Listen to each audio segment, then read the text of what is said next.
All right. Hello and welcome, guys, to the November Fireside Chat for the Kappa Alumni Association. Today's topic is Roll for Initiative, TTRPG skills away from the table. We're going to be talking about Dungeons and Dragons, Kids on Brooms, and other tabletop role-playing games, and how those skills apply to our everyday lives. I'm Keely Decker. I'm going to be your hostess with the maybe mostest tonight. I'm a life member from the Iota Delta chapter at Towson University here in Towson, Maryland. My professional life, I am an information system security officer, and in Dungeons and Dragons, I like to play a paladin. I'm joined by Ethan Etheridge, Garrett Gardenhire, and Will Johnson as my panelists for the evening. Ethan, why don't you go ahead and introduce yourself? Sure. I guess copying that same formatting. Uh, hey, gang. I'm Ethan Etheridge. I am an alumni member from the Kappa Mu chapter, Go Dogs, at the University of Georgia. In my professional life, I am a senior logistics manager, which is soon to change. Uh, and in Dungeons and Dragons terms, I suppose my class of choice is the Game Master. But if I had to choose a different class, it is Bard, 100%. Okay. Garrett? Hi, I'm Garrett Gardenhire. I am a life member of the Lambda chapter at the University of Arkansas. In my daily job, I am a DevOps engineer or programmer, basically the same thing. I'm the one that Keely is auditing most of the time. Um, and for D&D, I have a hard time picking my favorite class, but my main character that I'm playing right now is an artificer. Okay, very exciting. And Will? Hi guys, my name is Will Johnston. I am a life member of the Theta Sigma chapter at Claremont State University. I serve as Dr. Catherine Kelly of Tau Beta Sigma fame, her executive assistant for her private practice and nonprofit. I'm soon to go back to school to get my medical lab science degree, and my favorite class to play is a druid. Okay, very nice. Very nice. Okay, and before we get going into our questions, we have a quick standard disclaimer before all fireside chats. Fireside chats are part of the Building Bridges, Building Brothers program, which is designed to be the signature personal and professional development program for the members of the KKSI Alumni Association. This chat is recorded and broadcasted live on Facebook. It won't be edited in any way. And please remember that if you make any comments, all attendees should now mute, turn off the video, and submit any questions you have about tonight's topic in the chat. I'll do my best to get to it at the end. We've got a couple of really great questions queued up and ready to go for the guys to answer. So, with that out of the way, let's dive into the story. One of the big things in most tabletop role-playing games would be comprehending multiple viewpoints because every player at the table is the main character and a side character simultaneously. So, how does the dual role of being both the protagonist and supporting character shape the storytelling dynamics? And how does this dual role aid you guys in your daily life and your interactions with others? We're gonna roll for initiative to see who's gonna answer first. So please go ahead and roll your d20. That is a 14. It's a 9 on my end. You've got it. I got a 6. There it is. Will, go ahead. All right, so whenever you're playing like a TTRPG tabletop role-playing game, um, you and your party are going to be the main characters. You're building the story, but that doesn't mean you're going to be the main character all the time. We all have our strengths and weaknesses, and I think it's important to recognize like when is the story directly about me when it's about everybody else, or sorry, when it's about me, when it's about somebody else, or when is it about all of us together? Um, and I think that is very helpful to take to our daily lives. When we're interacting with people, if we're attending a conference, if we're at work, ask yourself, am I the main character right now? Is this my presentation? Am I trying to hijack someone else's presentation? And using that discretion of when should I step up and take center stage, or when do I want to use my strengths to support somebody else from behind? Um, for example, if someone else is giving a presentation that maybe you do know more about, you're still not the main character. Ask them a question that shows that you understand them and kind of supports them, gives them more to build off of so that they can keep telling their own story. You don't need to hijack their, presentation and show that you know more because all that does is that's not helpful to anybody and it just makes you look like the jerk. So, yeah, I think that answers most of the parts of the question. Ethan? Yeah, I mean, Will pretty much just hit the nail in the head of the coffin or whatever the people say. Um, while a lot of the times we want the story to be about us, we need to recognize that it's not always going to be about us. Um, as Will had mentioned, it's all about, I mean, this series even is building brothers, building bridges, etc. How can we build up our fellow cast members or our fellow players in these scenarios in our day-to-day lives? Um, when is it, whenever it's our turn to be the main character, you'll know. A lot of my players, I have them create what is called a backstory for their character. And that will likely tie into the main storyline as we progress through. And they'll know when it's their story time. They'll know when it's their part of the main line, how their backstory plays into it.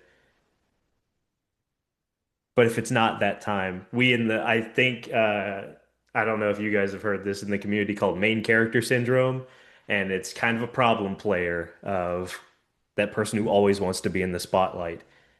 We never want to be the main character. Well, take that back. We do want to be the main character, not all the time.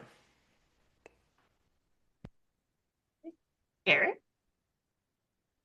Yeah, jumping off what they're saying there, I mean, most they've hit most of what you want to talk about with that aspect of it, but it is just kind of the thing where being a good D&D player at the end of the day is kind of being a good person in the same way. Like a lot of the times if you go to D&D subreddits, you'll see so many threads of people asking for advice because they have those problem players, the people who always want to be the main character. And most of the time it's not a D&D question, but it's how do we in real life actually talk to these people and have a good sense at the table. And I mean, outside of the Dungeons and Dragons view of this, you're always going to have people that are difficult to work with when you're working on various projects and people that just don't quite mesh with the group. And in D&D you can just kind of stop playing with them eventually, but in real life we don't really have the option to stop interacting with the people around us. So rather than just X out of them or just shut them down, finding ways to mesh with the group as a whole and kind of just thinking of people complexly. Um, yes, this person might be difficult, but why are they being that way? Can we give them some aspects that makes them happy and then help ease them into actually supporting everyone else around them as well? But yeah, at the end of the day, a lot of D&D is just being a team player with those around you and learning to share. Very well said. And then to compound all of that, why don't we talk about how embracing both being a main character and a supporting character, we talk about how that helps us build empathy. and strengthen our relationships in our daily lives. Uh, the same topic will follow the same initiative order, so Mhm. well. Okay, I was ready to roll again. Um, I think there's I had an answer and then I got distracted. I think there's something to be said for when you are the main character of your own story, you've given yourself, and I'm going to say yourself and your D&D character, you've made a backstory. You know all that happened to your character previously. You know all the relationships that happened before you started playing. So you've thought about your character and, fleshed them out fully. Give all your other players and your people that you interact with in daily life the same understanding that they've also given their character, their player, and themselves that same level of complexity. So when you're in a situation where, are yet, let me get my thoughts together. If you're being posed the question like, am I the main character in this situation? Also understand that other people are answering the same question themselves, and maybe they do have a better grasp of the subject, or maybe they can use their skills in the game to, be more applicable in that moment. And I think it builds empathy by, understanding that other people are just as complex as you. There you go. Said Ethan. Yeah, and I mean, branching off of that, it's not just in the characters that we make or that we build. It is, I mean, even in your villains. I heard or read or something somewhere that every good villain is justifiable. Now, are we going to find ourselves in a lich's lair who may or may not be the being giving you your power? Well, probably not. I don't know. I don't know if you are. Maybe.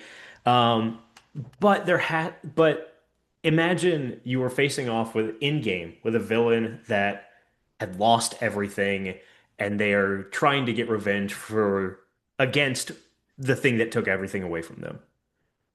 That's kind of justified. If you lost everything, you'd kind of want to do the same thing. I don't know if you'd be villainous about it, but you'd kind of have the thought.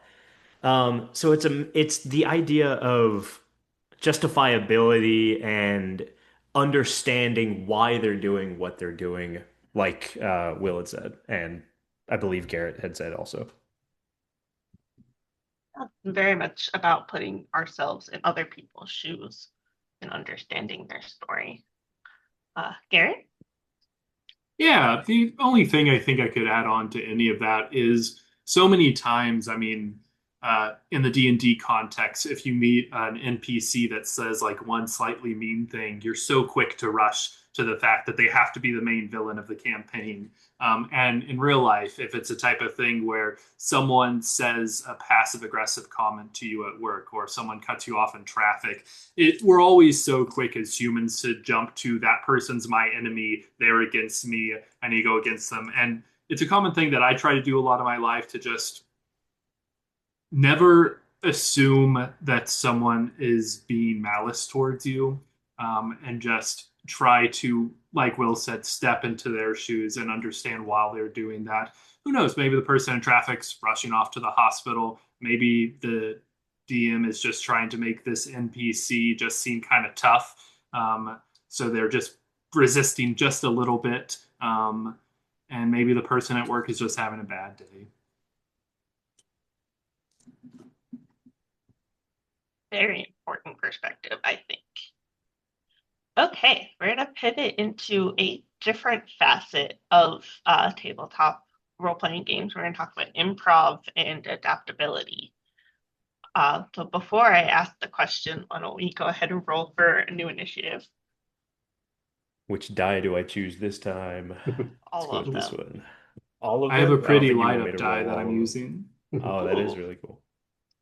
That's going to be a 4 for me, so Okay. hopefully not going first this time. I got a I'm at an 16. And Garrett's got it. I'm at an 8. I'll run up the middle again. Okay. All right. So, D&D and other role-playing games encourages players to think on their feet, adapt to unexpected twists and plot points, and to collaborate creatively, all through improv, off the cuff, very much a yes and scenario. How do those skills translate to real life situations like problem solving at work, challenging social dynamics, or personal life issues? Garrett. All right. It might come as a shock, but the guy speaking about D&D for the marching band fraternity right now, that's what not even the nerdiest thing. I have taken a few improv classes in my time. And Yes. with improv, it's not all about just like coming up with stuff randomly, you know. One of the most important things about improv is listening, seeing what the people in the scene with you are doing in order to figure it out. And really helps with D&D. It's a type of thing where if you have NPC as the dungeon master, um, and your players come in and they're wanting to talk to them, but you immediately just hit them with a sword because you misread the situation, your players are going to be pretty upset. And in the same way, learning to actually listen to the people around you in life and work together as you're coming up with all of this is incredibly helpful.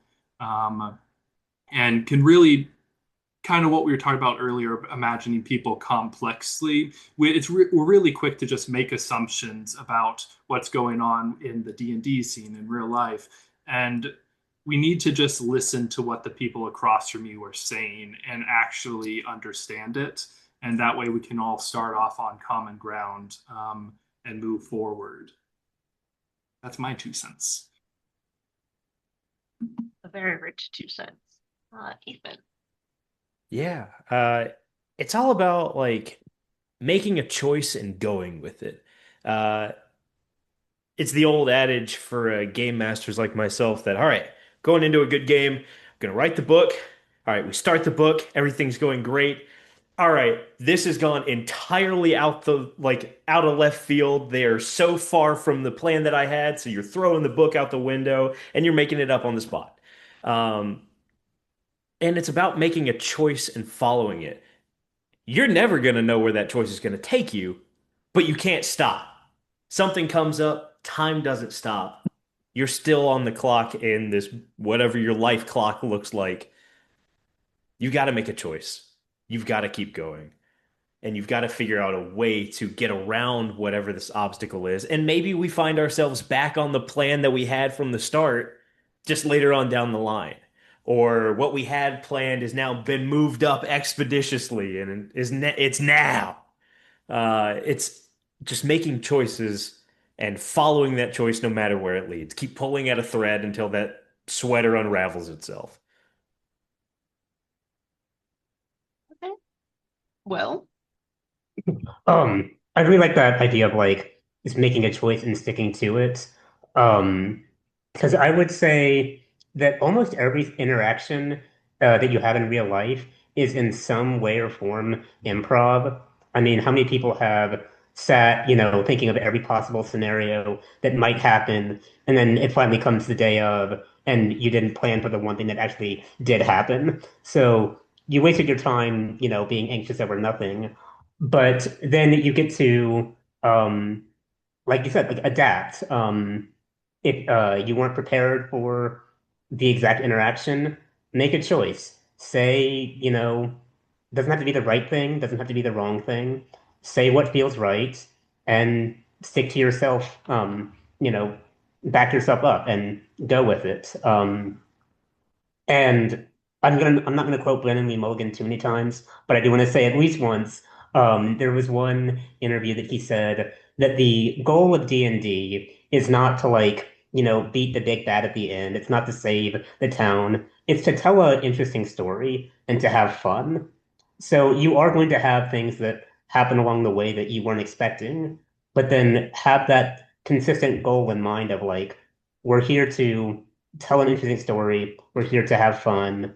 And in real life, that can look like we're here to keep going and supporting each other through good times and bad times. It sounds really cliche right now, but like, there's good and bad in real life and in, these games that we're playing. So you can't always assume that good things are going to happen, and you can't always assume that bad things are going to happen. So make a choice and go with it. I agree. To plug my therapist a little bit, he'll talk to me about a phrase my mom came up with, borrowing trouble, when you imagine every single possible scenario and you make yourself sick over it.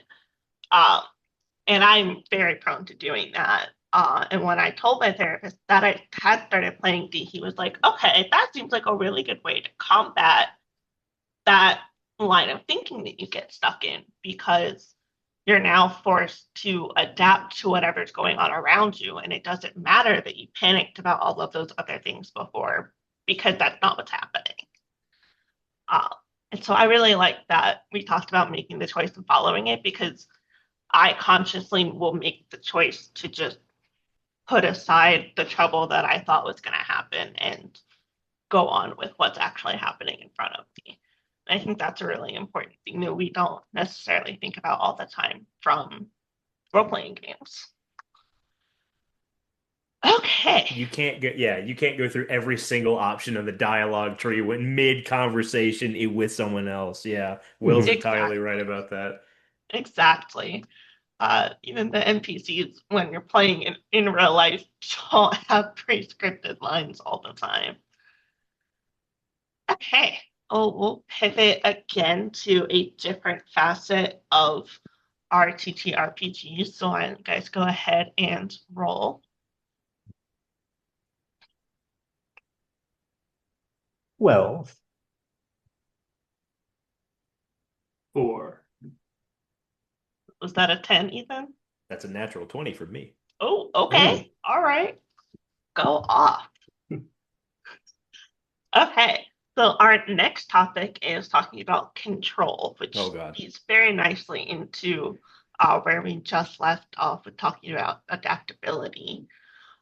So especially for my game masters here, where do we draw the line between controlling the story and letting the players improv and take the lead? And similarly, where do we draw the line in our daily lives between trying to control everything and relaxing and going with the flow? Ooh, Ethan, with our critical. Perfect. Yeah, the guy who loves being game master gets the question about control. Um, yeah, so in my own personal opinion, I think being a game master is the illusion of control. Everybody thinks that you're in control of everything. No. Half the time I'm sitting back and writing down what they're doing so I can reference it later whenever, and even half the time I'm saying things and I'm like, okay, maybe I need to remember that, okay, this guy who runs the tavern is a Fearbolg who has three daughters. And it's like half the time I'm making it up on the spot. Half the time it's my players making it up for me. They're going to do whatever they want to do no matter what. And no, no good game master will say flat out, no. Uh, it's the idea that you want your players to have fun. And if it doesn't fit within the confines of the rule book, even still, the rule of cool applies. And you want your players to enjoy and finding the ways to make it work. In real life, we have to recognize where we just need to let go and be at the whims of circumstance. There are a lot of things that are outside of our control.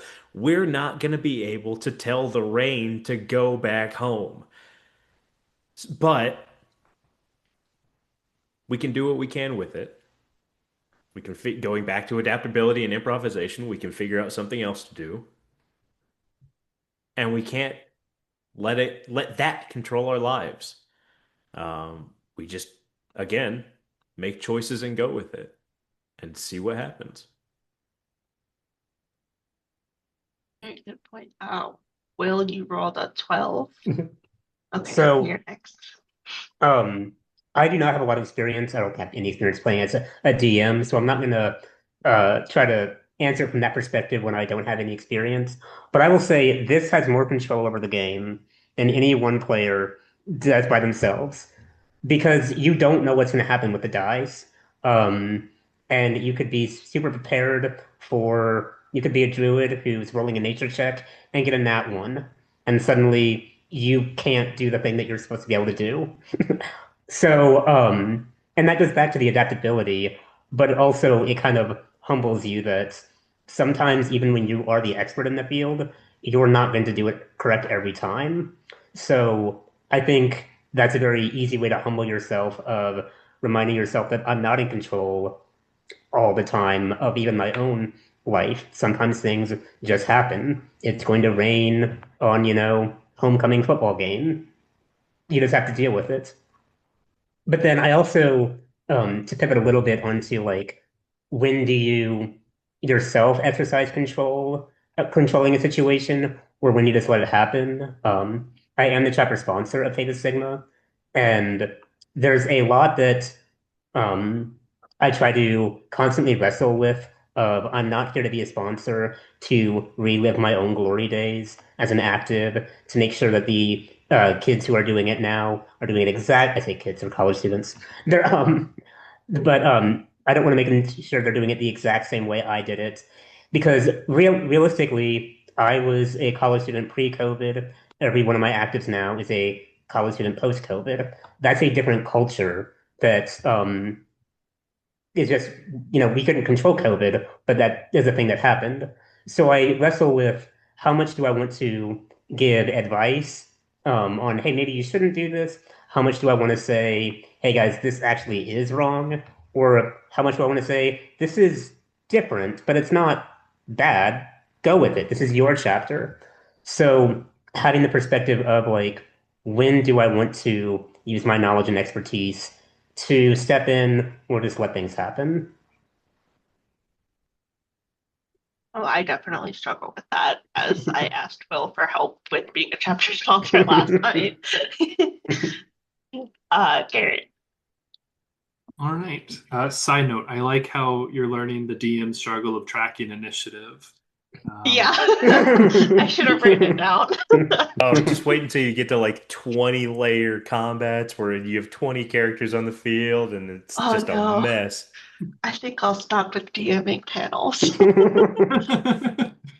um, yeah. Um, I unsurprisingly also struggle sometimes with control in terms of just having a hard time when there's things in my life that I can't control. And a lot of, at least I'm going to go at this from the dungeon master perspective, is a lot of that of the game is learning when to let the players, when to let the dice control it, and when you control it as a dungeon master. For example, I think almost every dungeon master has the same experience when they have a super plot relevant thing that they need the players to find, and they're like, okay, roll me a perception check. The player rolls a two, and you're like, oh, um, I guess you see it anyway. Because without that, the story just stops. And the same time, but what you learn from that is okay, next time you do this, don't have the players roll. Just say, hey, you see this. If you give the players the choice between two towns and they choose town A and never go to town B, I guess the town after town A is a random one, town C, that looks a lot like what B would have been. Um, and then in real life, I mean, there's so much that we can't control. I mean, we don't know what the government's going to do tomorrow. We don't know what our bosses are going to be up to. And so with that, we just kind of have to come to a realization that at the end of the day, we can control what we do. We can control what we're bringing to the table, what we're bringing to those around us, and what energy we are giving off. Um, yeah. If I can make a quick point off of Of Garrett, uh, absolutely. There's a wonderful reading resource for all you GMs and DMs out there. It's called The Dungeon Master's Guide. I don't know if you've heard of it, but this little thing has got some Never fun little heard of stuff in this. it. Um, in it, it does say like, and this is a thing that this is a philosophy I've subscribed to, is that we're having our players roll too much. The only time a player should be able to roll is if there is a chance or a consequence of failure. Um, in that same vein, why are we hiding things from ourselves and having ourselves roll perception for the things that we're trying to look for when it's right there in front of us? And we should stop beating around the bush. And it's so much more obvious to just think dead on than rather think of all the hundreds of other things that could possibly influence this. That's a really good point. So we can also make the argument that control is also just going at something bluntly as opposed to, dancing around what you might want to say to a coworker or your boss or something like in an argument or a conversation or whatever. That's a good point where you need to have control of the situation. That's control in a good light. Right? As There are opposed to times there are times that is fully inappropriate and you should just not mention it again. That's control or letting go of it in a good light. There's benefits to each. exactly. And if I can jump on that same idea real quick, Of um, course, that's the I whole think point. that there's also like, have you ever sent a drafted a work email that maybe has to call somebody out, but like you do just have that as part of your job, and you rewrite Every it 20 day. times. I'm like, how can I be the least aggressive but like sometimes you just have to hit send. That is your job. It's not personal. It's you're trying to accomplish a greater goal together, and you need to just send that email. I have called my work mom in tears at least once or twice in my career, being like, "Can you read this email?" And then she just told me, "Don't. If you're questioning it, send it. The worst they're gonna tell you is that they're not gonna answer." Mhm. And I think that worst case scenario is you get ignored or told no, And it's and like at that oh point, sorry. and you can escalate it. So, It's like I almost never read like tone when I'm reading an email, but if it's I'm sending one, I'm like, well, how are they going to receive this? How do they think it's going to come across? Just send the email. If you take anything else from this chat, just send the email. just send the email. Pretend you rolled a nat 20 and send it. Speaking of rolling, we're going to switch topics. So why don't you guys go ahead and maybe I'll pay attention to initiative this time? Three. 6 for me. I got a 9. Okay. All right. So this last topic that I had prepared for us ties really nicely into what we were just talking about. We were talking about how when you're building a character and you are predetermining what their strengths and what their weaknesses are gonna be. So every character's stats, your strength, intelligence, charisma, you've got those built-in advantages and limitations. Um, how players creatively work with their strengths and weaknesses, but also what does this teach us about embracing our real life traits, limitations, and our where we can grow? Garrett. Yeah.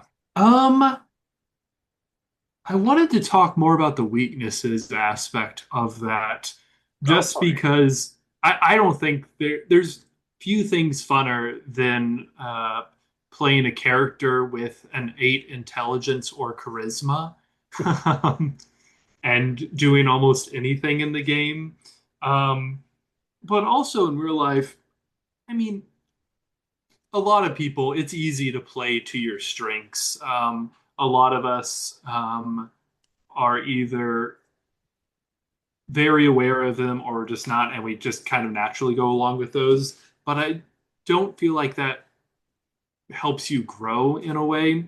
Um, Going outside of your comfort zone in real life, and doing things that will help you improve those skills or just grow your horizons, I think overall helps make you, the person, a well balanced character. Um, and if you ever get the chance for it, yeah, do the thing you're really good at. It's fun sometimes to be good at things too. Um, but yeah, right now I have my artificer has a 10 charisma, um, and everyone around him knows it. I'm playing a barbarian in my one campaign who has an 8 intelligence, and I can't wait for that to become more relevant because it's going to be really funny. Ethan. Yeah, so in Dungeons and Dragons, at least, as you level up or gain experience throughout your adventure, every four or so levels, you get what's called an ability score improvement. This is basically a reflection that throughout your journey, you get more. Let me back up. An ability score improvement adds either +2 and +1, or +1, +1, +1. I think, no, it's just 2 points to add to any of your stats. I'm getting mixed with the new character creation stats, and it's a whole slog of things. Um, with an ASI, or ability score improvement, it is a way to show that you have grown throughout your journey. You are getting actively better in things that you are doing. This is like going to the gym to increase your strength, or doing more yoga and stretches to increase your dexterity, taking your vitamins more for better constitution, reading books and studying harder, gaining your intelligence, working about being more mindful to your surroundings for your wisdom, or just practicing talking to people. I in real life have put a lot of points into charisma, which is why I'm doing things like this right now. I can definitely I can definitely be more dexterous and work on that as I'm growing and as I'm getting more experience on my own personal journey. Um, there's so many different ways that you yourself can boost your stats. It's a matter of finding how much you want to. And on that note, you also don't want to just improve your good stats.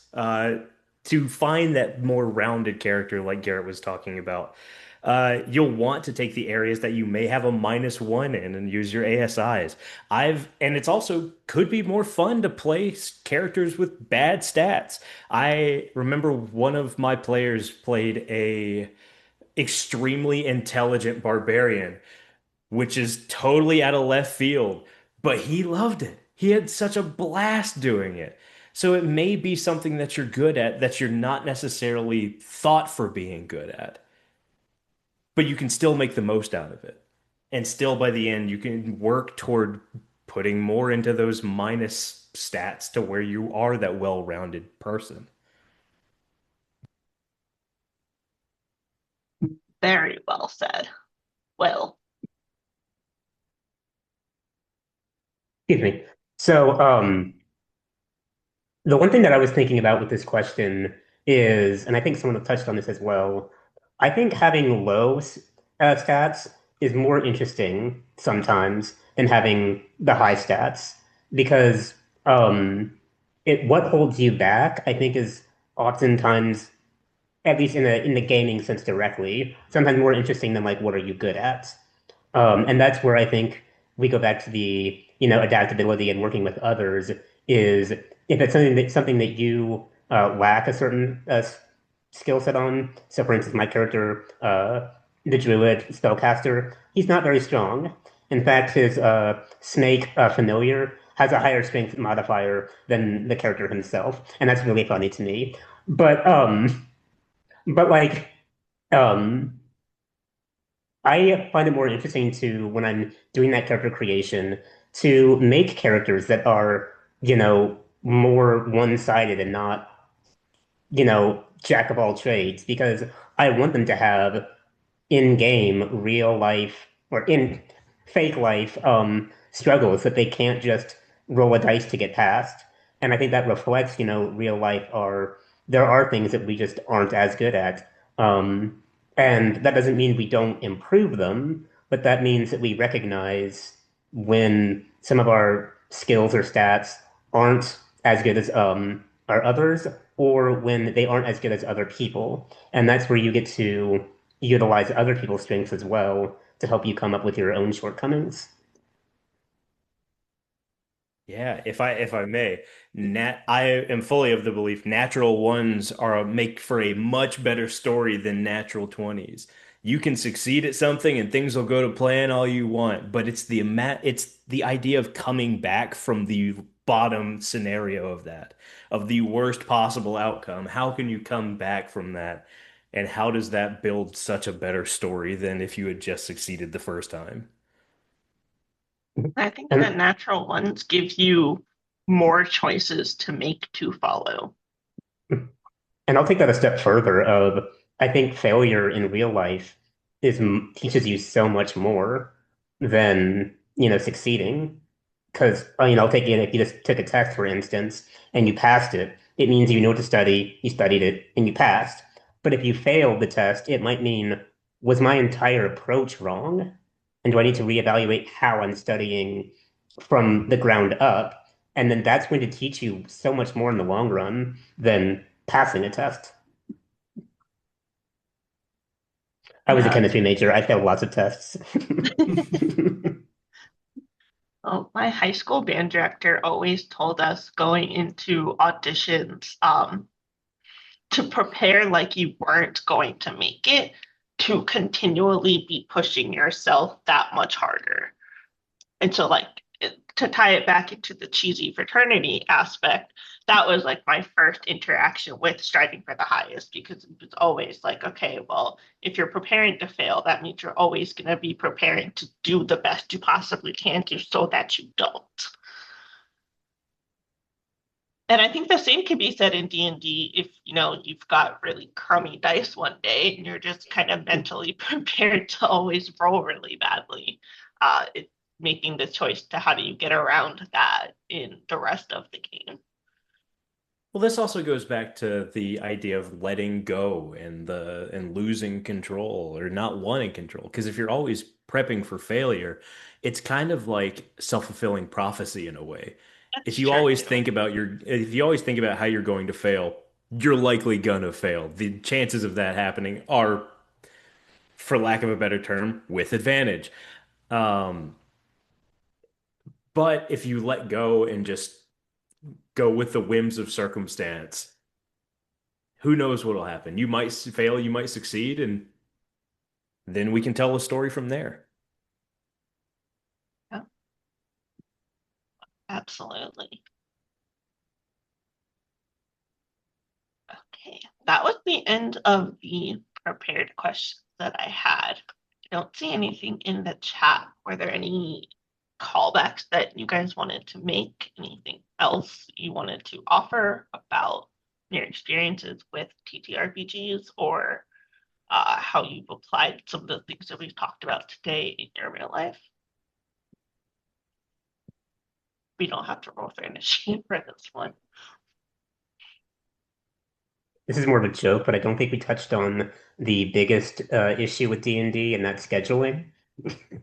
Oh my It gosh. is virtually impossible to get a group of six adults together for 5 hours on a weekend. That's the biggest problem. You are entirely right. And that translates to real life because you're trying to get real people together for 5 hours on the week. It's not gonna happen. Yeah. A dungeon master is just a part-time project manager at the end of the day. Oh yeah. It's like wrangling cats. It really is. Oh my gosh. And then you factor in time zones, it's a mess. It's over. I have players currently who live Virginia, South Carolina, uh, North Dakota, and then Ottawa. And so factoring in and Connecticut. So factoring in like times, most of it's Eastern time, so we've started to slot in that, but I also have to keep in mind, okay, so we can't be playing until like 12 o'clock because or we can't play too early because then it's like 3 for them and they are still at work. Okay, so now we can't go till midnight because that's too late for us, but it's only like 7 o'clock for them. It's just comes with all scheduling. Sounds like scheduling national committees. Oh yeah. Don't remind Also me. true. I see Oh, there is a question in the chat from Michael. oh, yes. Oh, Ethan, why don't you answer about your mic setup, So please? Michael has asked, he sees my nice mic setup, the HyperX Quadcast. Uh, do I DM remotely, and how does that interaction different from in person? Yeah, I DM almost exclusively remotely. A lot of my player, I am from Georgia, and a lot of my players are still in the South, and I am now living next door to Kelia and Towson. Um, so. Yeah, I do a lot of DMing remotely in all of my groups, actually. As mentioned before, all my players are in all over the place. Um, where it differs from being in person games, I enjoy a lot much better. That's a good way to say that. A lot much better, huh? I enjoy in-person games a lot more because there's not that virtual barrier. I can it's like taking an improv class or like doing an acting scene. I am there in the room with you and you can see my visual expressions verbatim for what they are. And not only that, the only way you can really do that is if everybody has their cameras on and everyone's paying attention, everyone's locked in, there's nobody on just audio, nobody's glitching out, someone's having connectivity issues. You don't have connectivity issues in real life. Um, so, in my opinion, in person is a lot better. Virtually does the job similarly, but not the exact same. It's similar, not congruent. I hope that answers everything. I think you captured it really well. I know I've only ever played D&D remotely, so I'm sure it'll Yeah. be a very different experience. We'll have to get a game together in person. Oh, for sure. It does look like there's Peter, another question in the chat.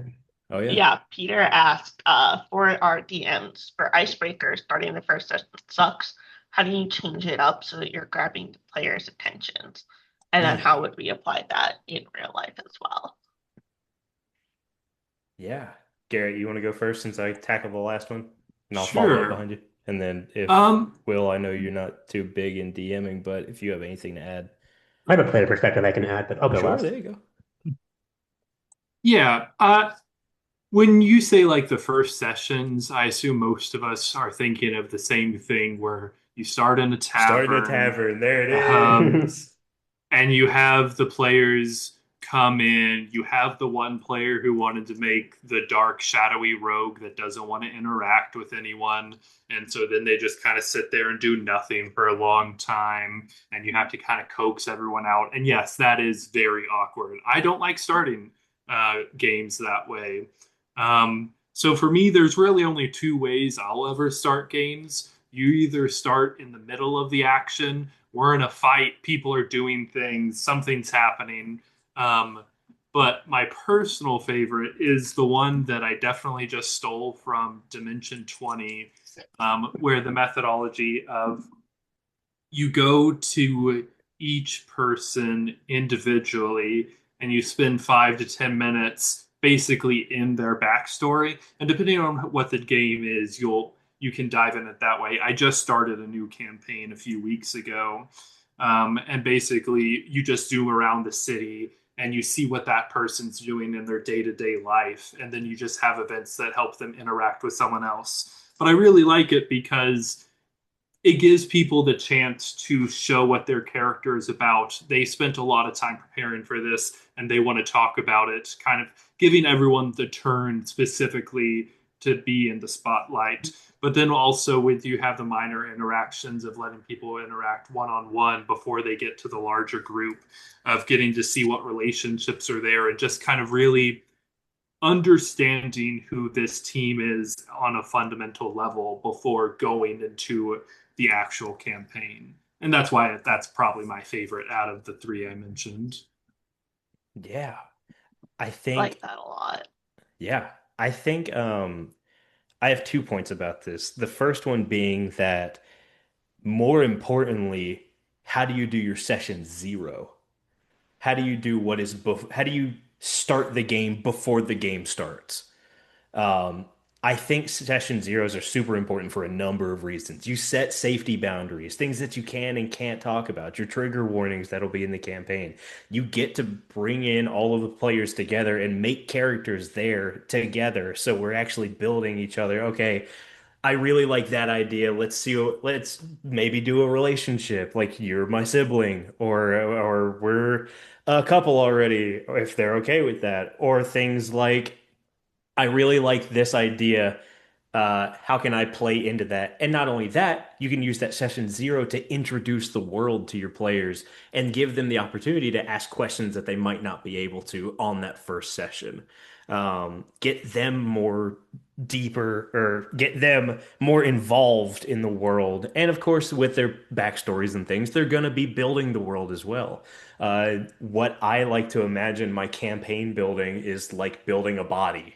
Um, what I write in my GM's notes of like, this is kind of the main plot progression, that's your skeleton. As the players begin to make their characters, that's filling in the organs with their backstories. Um, the like what ends up happening throughout the story is filling in the musculature and the skin. And it's completing our body as we're going. The second point I'll make of like changing it up to grab the attention, man, I really love using sound words. Automatopoeia, man. It's all up in, if going back to the starting in the middle of combat, nothing starts the session better than of this giant blast rockets and rings out from cannon fire or as your body hits the ocean waves and you sink further in, it just really throws it into like, okay, we're going. In real life, it's like telling a joke at the start of your speech. It's something to get the listener like it's something to get the listener not only in the mindset of what you're about to talk about, but also it's a hook to grab your listener in. Um, Same with any conversation, having those safety measures from session zeros. It's okay to talk with people about these things in the right scenarios, just so you can have that safety measure with uh, that person going forward. I think that can tie into tough conversations with our chapters too, because you can set those parameters for how you're going to have a harder conversation. Mhm. And sometimes they are things that need to be talked about. It's just a matter of how can you do it in a way that doesn't offend anybody, or how do you do it in a way that makes everybody feel seen and wanted and heard? Yeah. Will, I know you said you had a point Yeah, to make. I'll add a little bit perspective from the player itself. As the DM is like, putting together this, session one or even session zero. I think I mentioned it earlier. You know your character the best. So tell the DM. Give them things to work with. Give them backstories. Give them your long lost grandfather that they can throw in to the campaign later. I see Ethan is thrilled that I'm talking about this. Thank you.